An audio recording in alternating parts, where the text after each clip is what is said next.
ओम नमः शिवाय। हर हर महादेव। माता पार्वती की जय। प्यारे भक्तगणों, आज आप सभी श्रवण करेंगे शिव पार्वती की विवाह की कथा। भगवान शिव की पहली पत्नी सती थी। यह विवाह उन्होंने सती के पिता दक्ष की इच्छा के विरुद्ध किया था, जो उनका अपमान करने के अवसर ढूंढा करते थे। पिता के ऐसे व्यवहार से लज्जित होकर सती ने अपना शरीर त्याग दिया। उनकी मृत्यु के बाद शिव हिमालय पर जाकर फिर से तपस्या में लीन हो गए। जिस उपवन में भगवान शिव ध्यान करते थे, उसके निकट ही पर्वतराज हिमवान रहता था। उसने स्वर्ग की अप्सरा मेनका से विवाह किया था। कुछ वर्ष बाद मेनका ने एक पुत्री को जन्म दिया। उसका नाम रखा पार्वती। वास्तव में सती ने ही फिर से पार्वती के रूप में जन्म लिया था। वर्ष पर वर्ष बीते और पार्वती ने युवावस्था में प्रवेश किया। एक दिन मेनका ने अपने पति से कहा, स्वामी, पार्वती अब विवाह योग हो गई है। अब हमें पार्वती के लिए योग वर खोजना चाहिए। हिमवान बोला, मैं जानता हूँ, परंतु कोई योग वर ध्यान में नहीं आता। मैं अपनी पुत्री का हाथ उसी के हाथ में दूंगा जो सब प्रकार से योग होगा। एक दिन नारद मुनि हिमवान के घर आए। जब उन्होंने पार्वती को देखा तो हिमवान से बोले, हिम, तुम्हारी पुत्री के भाग्य में तो भगवान शिव से विवाह करने का योग है। नारद मुनि की बात सुनकर हिमवान सोचने लगा, शिव के पास मैं कैसे जाऊं? उन्होंने अगर अस्वीकार कर दिया तो? सती की मृत्यु के बाद उन्होंने किसी स्त्री का मुख तक नहीं देखा। परंतु मुझे वर खोजने की आवश्यकता नहीं। नारद मुनि की भविष्यवाणी असत्य नहीं होगी। मैं धीरज पूर्वक प्रतीक्षा करूंगा। परंतु एक दिन हिमवान का धीरज टूट गया। उसे एक विचार सूझा। वह मेनका से बोला, मैं पार्वती को शिव की सेवा करने भेजता हूँ। वो उसके रूप और गुण के प्रति आकर्षित जरूर होंगे। मेनका बोली, विचार तो बहुत उत्तम है। हिमवान ने पार्वती को अपने पास बुलवाया और कहा, बेटी, भगवान शिव उस उपवन में तपस्या कर रहे हैं। तुम अपनी सहेलियों के साथ जाकर उनकी सेवा किया करो। पार्वती बोली, अवश्य पिताजी, हमने अनेक बार उन्हें देखा है। पार्वती और उनकी दो सहेलियों को लेकर हिमवान शिव के पास गए और उनसे निवेदन किया, हे भगवान, आपके पास पूजा अर्चना की तैयारी करने वाला कोई नहीं है। मेरी पुत्री यह सेवा कर सकती है। हिमवान की बात सुनकर शिव सोचने लगे, कन्याएं भले ही सेवा करे। जो व्यक्ति संसार से वैराग्य ले चुका है, उसे इनसे कोई व्याघात नहीं पहुंचेगा। यह सोचकर वे हिमवान से बोले, तुम्हारे इस प्रस्ताव के लिए मैं तुम्हारा आभारी हूँ। कन्याएं मेरी इच्छा अनुसार सेवा कर सकती है। शिव का प्रस्ताव सुनकर हिमवान बहुत प्रसन्न हुआ और कन्याओं को वहां छोड़कर चला आया। पार्वती शिव की सेवा करने लगी। वह उपासना के लिए कुछ तृण चुनती थी और गर्मी बढ़ने पर शिव पर पंखा झलती थी। इस प्रकार पार्वती हृदय से शिव से प्रेम करने लगी। इस बीच आपत्तिग्रस्त देवता इंद्र के साथ ब्रह्मा जी के पास आकर बोले, भगवान, असुर तारक के अत्याचारों से हमारी रक्षा करे। उसने स्वर्ग पर अधिकार कर लिया है और लोगों में हाहाकार मचा हुआ है। उसे प्रसन्न करने के लिए हमने उसे उपहार भी भेजे, परंतु हम जितना ही उसे प्रसन्न करने का प्रयत्न करते हैं, उतनी ही उसकी कुधृष्टता बढ़ती जाती है। हमारी आपसे प्रार्थना है कि हमें कोई ऐसा नेता प्रदान कीजिए जो हमें उसके अत्याचारों से त्राण दिलाए। ब्रह्मा जी असहाय होकर बोले, प्रिय पुत्रों, मैं चाहते हुए भी तुम्हारी सहायता नहीं कर सकता। तारक को मैंने एक बार वरदान दिया था, उसी से वह इतना बलवान हो गया है। मैं भी उसका नाश नहीं कर सकता। परंतु एक उपाय है। शिव का पार्वती से विवाह विधि का विधान है।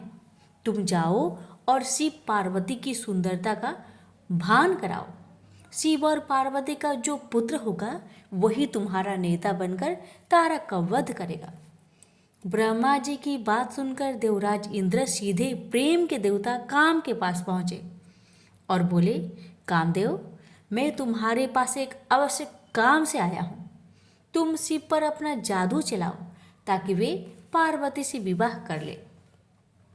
इंद्र की आज्ञा पाकर कामदेव अपनी पत्नी रति के साथ शिव के कुंज में पहुंचे। वहां शिव को देखा तो उनका साहस छूट गया। उसी समय पार्वती वहां से निकली तो कामदेव का फिर से साहस बंधा। पार्वती ने नतमस्तक होकर कुछ पुष्प शिव के सम्मुख रखे।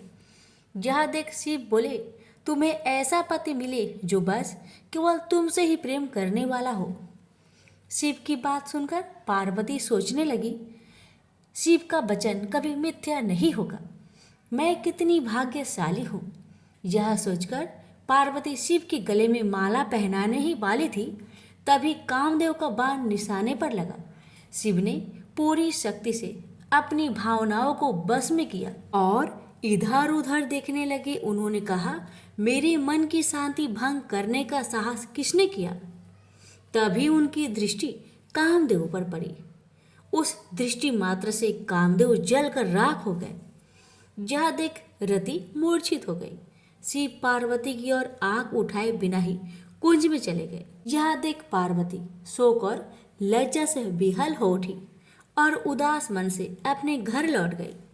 उधर जब रति की मूर्छा टूटी तो उसने सोचा, जब मेरे पति ही नहीं रहे तो मैं जीकर क्या करूंगी? अच्छा यही है कि मैं भी मरकर उनके पास पहुंचूं। वह यह सोच ही रही थी कि तभी आकाशवाणी हुई, जीवन मत त्याग। पार्वती तपस्या करके शिव को वर के रूप में पाएगी और उनके विवाह के दिन तेरा पति पूर्ण जीवित होकर फिर से तुझे मिलेगा। आकाशवाणी सुनकर रति को ढढ़स बंधा और वह उस दिन की प्रतीक्षा करने लगी।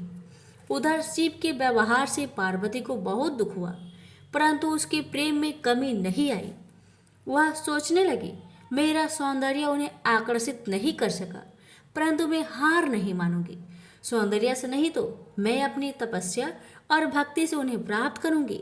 यह सोचकर उसने अपना निर्णय अपने माता पिता को बताया। पार्वती के निर्णय के आगे माता पिता को झुकना पड़ा और उसे आशीर्वाद देकर विदा किया। सुंदर वस्त्रों तथा आभूषणों का त्याग करके पार्वती कुंज में तपस्या करने बैठ गई।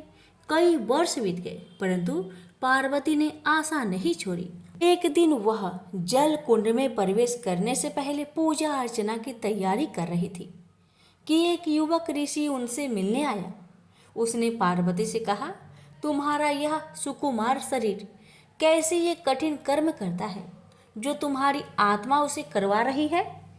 तुमने संसार को दिखा दिया है कि सुंदरता और पवित्रता एक दूसरे को नष्ट करने के लिए नहीं है। तुम्हारे आचरण ने तुम्हारे पिता के गौरव को और बढ़ाया है। सुकुमारी, तुमने यह कठिन तपस्या का व्रत क्यों लिया है? घर लौट जाओ। सुकुमारी, तुम तपस्या त्याग दो। जो सिद्धियां मैंने प्राप्त की है उनमें से आधी मैं तुम्हें दूंगा, लेकिन कृपया तपस्या का कारण बता दो। पार्वती ने अपनी सखी से कारण बताने को कहा तो सखी ने कहा, मेरी सखी पार्वती ने शिव का प्रेम जीतने का निश्चय किया है। अपने सौंदर्य से तो यह उन्हें नहीं रिझा सके, अतः तपस्या और त्याग का सहारा लिया है। सखी की बात सुनकर ऋषि ने पार्वती से कहा, क्या यह सत्य है या तुम्हारी सखी हंसी कर रही है? पार्वती बोली, यह सत्य है ऋषिवर। मैं शिव की पूजा करती हूँ।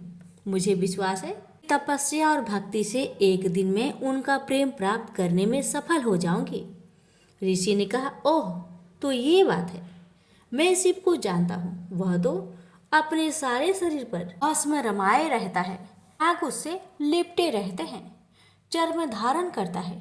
तुम्हारी जैसी सुंदर युवती कैसे उसकी पत्नी हो सकती है? वह निर्धन है, अघोर है, यह सारा संसार जानता है। वह तुम्हारे योग्य नहीं है। उसका विचार त्याग दो और कोई दूसरा व्यक्ति चुन लो। ऋषि की बातें सुनकर पार्वती क्रोधित होकर बोली, चुप रहो। महान आत्मा को महान आत्मा ही पहचान सकती है। नीच प्राणी उच्च विचारों को समझ नहीं सकता। तुम्हारा वचन तुम्हारी दुर्भावनाओं का सूचक है।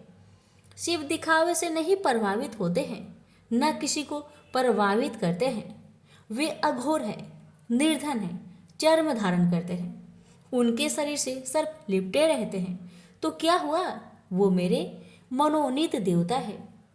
उनमें चाहे दुर्बलताएं अधिक हो और गुण कम, फिर भी मैं उन्हें चाहती हूँ। पार्वती की सहेलियां यह सुनकर चकित रह गई। पार्वती उनसे बोली, प्रिय सखी, इनसे कहो कि चले जाए, क्योंकि इन्होंने अपने हृदय को ऐसे विचारों से कुलुषित कर रखा है।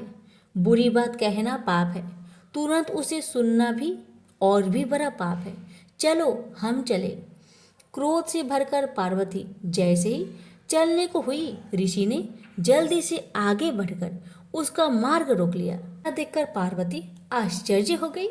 वह ऋषि और कोई नहीं, स्वयं भगवान शिव थे। वे पार्वती से बोले, सुकुमारी, तुम्हारी तपस्या और भक्ति ने मुझे जीत लिया है। मैं तुम्हारे सामने विनीत हूँ, तुम्हारा दास हूँ। किंतु कर्तव्य परायणा पार्वती शिव को छोड़ अपनी सखी के पास जाकर बोली, सखी, इनसे कहो कि मेरे पिताजी से विवाह का प्रस्ताव करना होगा। सखी की यह कह देने पर पार्वती शिव के पास आई। शिव बोले, मैं इसमें तनिक भी देर नहीं करूँगा प्रिय। यह अवशासन पाकर पार्वती अपनी सहेलियों के साथ घर लौट आई। शिव ने सप्त ऋषियों को बुलवाकर उनसे कहा, ब्रह्मा ने देवताओं को वचन दिया है, मेरा ही पुत्र तारक का वध करेगा। इस वचन को पूरा करने के लिए मुझे पार्वती से विवाह करना है। जाकर हिमवान से विवाह का प्रस्ताव करो। प्रस्ताव सुनकर हिमवान अत्यंत प्रसन्न हुआ और उसने विधि पूर्वक शिव पार्वती की विवाह कर दिया। विवाह संस्कार के बाद देवता शिव के पास आकर बोले, भगवान, हमारा आपसे आग्रह है कि रति को फिर से उसका पति मिलना चाहिए। अपनी प्रिय वधू का ध्यान करके प्रेम के देवता कामदेव तथा उनकी शोकाकुल पत्नी पर कृपा कीजिए। अवश्य, अब तो मैं भी उसी कामदेव का दास हूँ। कई वर्ष बीत गए। शिव अपनी पत्नी के प्रेम में डूबे हुए थे। तब इंद्र ने अग्नि को शिव के पास भेजा। अग्निदेव शिव के पास गए और उनसे विनती की, भगवान, मैं आपको देवताओं की आवश्यकता का स्मरण कराने आया हूँ। शिव ने अग्निदेव के हाथ में एक बीज रखा और बोले, इस बीज को पकने पर एक बालक का जन्म होगा, वही तुम्हारा सेनापति होगा। अग्निदेव बीज लेकर वहां से चले गए, परंतु वह बीज इतना गर्म था, उसे पकड़े रहना बहुत कठिन था। इंद्र के पास पहुंचते पहुंचते अग्निदेव का शरीर पीड़ा से पीला पड़ गया। वह इंद्र से बोले, बीज मेरे पास है, परंतु उसे संभालना असंभव है। अग्निदेव की दशा देखकर इंद्र दुखी होकर बोले, तुम इसे गंगा के पास ले जाओ, वह तुम्हें ठंडक पहुंचाएगी और इसे संभालेगी। अग्निदेव गंगा के पास गए। जब उन्होंने बीज को लेकर उसमें डुबकी लगाई तो उसमें उफान आने लगा और वह उबलने लगी। तब बीज किनारे पर जा गिरा। उसी समय स्वर्ग की 6 अप्सराएं गंगा में स्नान करने आई। उन्होंने बीज को उठाकर सर घास में रख दिया। बीज तब तक पक चुका था और उसमें से कार्तिकेय प्रकट हुए। आश्चर्यचकित अप्सराएं बोली, इसे हम अपने साथ ले जाएंगे, पहले पहले हमने ही देखा है। फिर गंगा स्त्री का रूप धारण कर बाहर आई और अग्निदेव भी वहां आए। गंगा बोली, इसे मैं ले जाऊंगी, मैंने इसे जन्म दिया है। अग्निदेव बोले, नहीं, यह हमें प्रदान किया गया है। उसी समय शिव तथा पार्वती वहां आए। शिव ने विवाह का निर्णय करते हुए कहा, जो बालक देवताओं का नेतृत्व करने वाला है उसका पालन पोषण पार्वती ही कर सकती है। पार्वती ने प्रेम से बालक को उठाकर छाती से लगा लिया। फिर वे कैलाश पर्वत पर लौट आई। समय बीतने के साथ कार्तिकेय बड़ा हुआ। उसके नेतृत्व में देवताओं और तारक के बीच भीषण युद्ध हुआ। कार्तिकेय ने उसे मार डाला। स्वर्ग का सिंहासन फिर से इंद्र को मिला और स्वर्ग में फिर से सुख शांति का साम्राज्य प्रस्थापित हुआ। प्रेम से बोलिए हर हर महादेव, माता पार्वती की जय।